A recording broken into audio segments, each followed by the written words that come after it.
מה יש לך לומר, בומה? איך החיים? אני לא יודע איך להגיד לך את זה.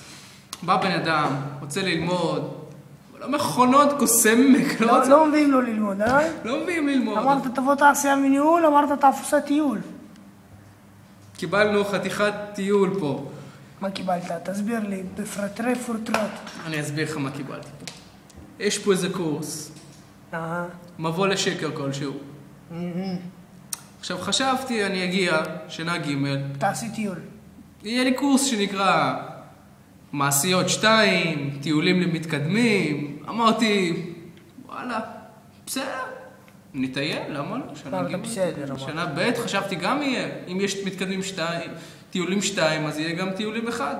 למה לא? אין טיולים, אין נעליים, קוסמו לומדים חרא. מה אתה לומד? תראה לי מה אתה לומד, בוא תראה מה אני לומד. זה מה שאתה לומד.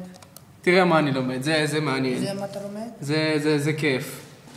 זה ממש כיף. זה מה זה? זה גרפים זה אתה לומד? תסביר לחברים שלנו, יראו את זה עכשיו. זה מסבירים לך, יש חומר, ויש עוד חומר. והוא צריך להיכנס. זה ברור. אבל הוא לפעמים גדול מדי. אז מה עושים אם הוא לא נכנס? דוחסים. לא דוחסים, לא. שמים קונדום. האמת, זה טקטיקה די טובה. מביאים חומר סיכה. חבל שלא אמרתי למרצה את זה.